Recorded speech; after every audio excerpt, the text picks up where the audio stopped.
दिल को छू लेने वाली कहानी। उस दिन सवेरे 6 बजे मैं अपने शहर से दूसरे शहर जाने के लिए निकला। मैं रेलवे स्टेशन पहुंचा, पर देरी से पहुंचने कारण मेरी ट्रेन निकल चुकी थी। मेरे पास 9:30 की ट्रेन के अलावा कोई चारा नहीं था। मैंने सोचा कहीं नाश्ता कर लिया जाए। बहुत ज़ोर की भूख लगी थी। मैं होटल की ओर जा रहा था।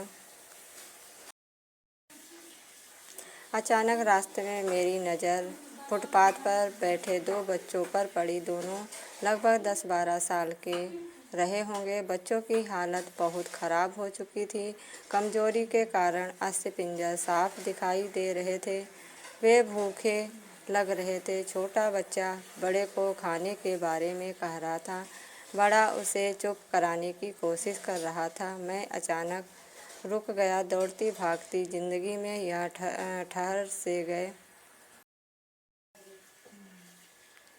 जीवन को देख मेरा मन भर आया। सोचा इन्हें कुछ पैसे दे दिए जाएं। मैंने उन्हें 10 रुपये देकर आगे बढ़ गया। तुरंत मेरे मन में एक विचार आया, कितना कंजूस हूँ मैं। 10 रुपये मिलेगा, चाय तक ढंग से ना मिलेगी। स्वयं पर शर्म आई, फिर वापस लौटा।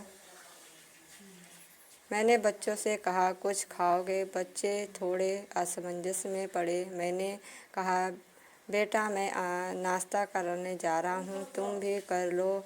वे दोनों भूख के कारण तैयार हो गए। उन्हें कपड़े गंदे होने से होटल वाले ने डांट दिया और भगाने लगा। मैंने कहा, भाई साहब, उन्हें जो खाना है वो उन्हें दे दो, पैसे मैं दूंगा। होटल वाले ने आश्चर्य से मेरी ओर देखा। उनकी आंखों में उसके बर्ताव के लिए शर्म साफ दिखाई दी। बच्चे ने नाश्ता, मिठाई व लस्सी मांगी। सेल्फ सर्विस के कारण मैंने नाश्ता बच्चों को लेकर दिया। बच्चे जब खाने लगे, उनके चेहरे की खुशी कुछ निराली ही थी। मैंने बच्चों को कहा, बेटा अब जो मैंने तुम्हें पैसे दिए हैं उसमें 1 रुपये का शैम्पू लेकर हैंडपंप के पास नहा लेना और फिर दोपहर शाम का खाना पास के मंदिर में चलने वाले लंगर में खा लेना। और मैं नाश्ते के पैसे देकर फिर अपनी दौड़ती दिनचर्या की ओर बढ़ निकला। वहाँ आसपास के लोग बड़े सम्मान के साथ देख रहे थे। होटल वाले के शब्द आदर्श में परिवर्तित हो चुके थे। मैं स्टेशन की ओर निकला। थोड़ा मन भारी लग रहा था। मन थोड़ा उनके बारे में सोच कर दुखी हो रहा था। रास्ते में मंदिर आया। मैंने मंदिर की ओर देखा और कहा, हे भगवान, आप कहाँ हो? इन बच्चों की ये हालत, ये भूख, आप कैसे चुप बैठ सकते हैं? दूसरे ही क्षण मेरे मन में विचार आया, पुत्र अभी तक जो उन्हें नाश्ता दे रहा था वो कौन था? क्या तुम्हें लगता है तुमने वह सब अपनी सोच से किया? मैं स्तब्ध हो गया। मेरे सारे प्रश्न समाप्त हो गए।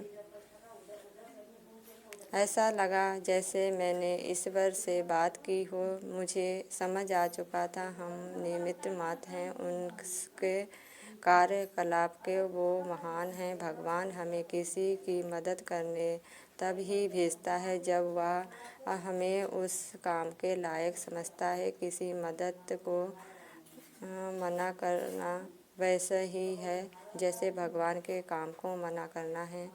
अतः आपको कोई भूखा या लाचार मिले या आपसे कुछ खाने के लिए मांगे तो आप अपनी सामर्थ्य अनुसार मदद जरूर करें, क्योंकि स्वयं भगवान ने आपको इस काम के लिए चुना है। चलिए आज की सुहानी सुबह का शुभारंभ करें। कुछ इसी संकल्प के साथ ही भिक्षावृत्ति को हम बढ़ावा ना, लेकिन आसक्त, लाचार और भूखे की मदद हम जरूर करें। ईश्वर से प्रार्थना हम सद्बुद्धि प्रदान करें और इस लायक बनाएं। हम बदलेंगे, युग बदलेगा। हम सुधरेंगे, युग सुधरेगा। पहले अपना आप सुधारें। आओ यारों, मिलजुल कर हम मानवता का रूप निखारें। वीडियो को पूरा सुनिएगा और वीडियो अच्छी लगे तो लाइक, कमेंट, शेयर कीजिएगा। धन्यवाद। फिर मिलते हैं अगले वीडियो में। ऐसी वीडियो पाने के लिए मेरे चैनल को सब्सक्राइब कीजिएगा। Bye bye.